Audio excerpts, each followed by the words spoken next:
Hey guys, this is Kevin O'Toole, and this is my week 1 discussion video for MUX 1401. Okay, so for my app, I'm going to be making a simple grocery list slash shopping list app. I have looked around at a few online, and all the free apps, they're very basic, not customizable. You really can't do much to them, which I'll go over, later in the evaluation. But right now, it's just, my definition is, just create a simple grocery shopping list, which will eliminate the need for a handwritten grocery list. I don't know if anybody else does, but me, I keep a grocery list either on my dining room table or on the fridge, and I'm continually updating or adding or scratching items off, and then having to go to the shopping store and, say I forget the list or I just happen to be by the grocery store and so it'll just make it so much easier. Um, let's see. Let's go down here. Questionnaires. I did talk to 10 people, multiple people. I hung out at Starbucks a lot. That's where I do a lot of my homework. So I just started talking to people sitting around there, seeing what they thought. And I've got all their comments here. Let's go down to. This is my first fake persona, although the picture is a real picture of my older sister. And then this is my second fake persona here, but that is a picture of my mother. So they are real people, just fake information in there. I changed it up, for the first one, I put in, just a simple way to keep, a shopping list on their phone. And, I'm looking at, putting check boxes they can check off as items are received on the list. I also, for the second person here, they would like to keep the quantity and price, to be updating. I know I do it sometimes. I'll write down, the quantity and the price of an item that I'm getting. This will give them a way as while they're at the store, they can just plug in the price and the quantity, and it'll just keep a running tally, before taxes of what they're doing. Maybe at some point I'll add a tax feature where they can put the sales tax in their location. That would be something, in the future. If you look back up here, here's the features, create, the item list, add, edit, and delete items off the list, check boxes and quantities for the basic. Nice to have, eventually would be the price on it, a totaling it up with possibly the taxes, and also grouping it, setting up a group feature, vegetables, meats, miscellaneous, toilet paper and stuff like that.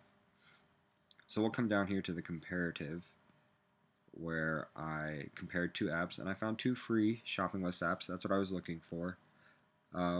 We got Shopping List Free and My Shopping List Free were the two apps that I found.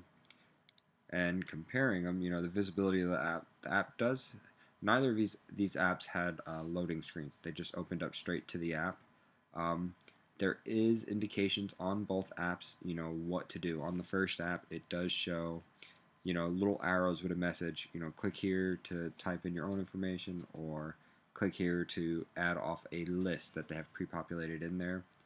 The other one was a little bit nicer. The other app had icons that were more familiar throughout multiple apps. So clicking on the add button, you knew what to click. You knew when to put certain information in. Match between app and the real world. For the one on the left, yes, it did change orientation as I changed the phone from portrait to landscape. The one on the right only stayed in portrait and only, when the phone was upright. Being portrait upside down, it did not switch with it. User controls and freedom.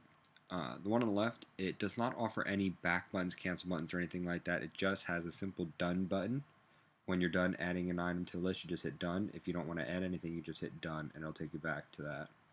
The one on the right, there are no back or cancel or undo buttons either, but there are more buttons when it comes to click this button to take you back to the home screen, click this button to take you to the add item screen. It had a little bit more features when it came to that way. The one on the right was definitely a more user-friendly app and definitely more pleasing app. The one on the left did not have any errors or warnings or anything pop up. The one on the right, it did have warnings like if I didn't type anything into the add item block, if I didn't put a name for it, it would come up with a warning, telling you to put in a name. Both apps are pretty clear on what their buttons are supposed to do. Like I said, though, the app on the right, it definitely had more buttons that flow through multiple apps on my phone, making it better for the user instead of creating new buttons for the user to figure out what they are. The applications, for the most part, are pretty simple and straightforward to use. They are free versions. They don't offer much in the way of customization. They don't use that much memory. Actually, I don't think it's very negligible. Um, Does the app contain information that the user does not need to know? Neither of them do. Um, like I keep saying, the designs were pretty simple, straightforward. I'm looking to create, an app, yes, that is user-friendly, very pleasing to the eye, but that has a little bit more customization, especially in the free um, download, than having to pay for the app. Um, and then neither of the apps also had any in-page help. In-app help, I mean. Neither of them had a help button or an info button where you can go and click and just read on the app and figure out what to do. The apps for themselves were pretty self-explanatory. I feel they're a simple app, so I think anybody should be able to do it without that help screen.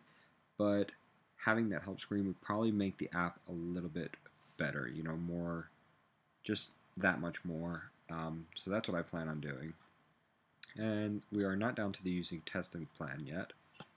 And let's see, the article that I chose to look up, I did some research, and as I'm, looking, I was looking for, full PDF text and stuff like that.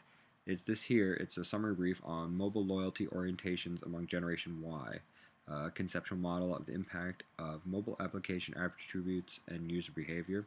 It's a pretty good article. I like down here where it talks about the mobile app, behavior. It discusses, how crucial it is for marketing, manage understand the consumers and use of mobile technology, and especially this is related to Generation Y. It's a pretty good article to read, so I have attached that link here for everybody's use. But that is it. I hope everybody had a good week, and I look forward to week 2. Talk to you guys later.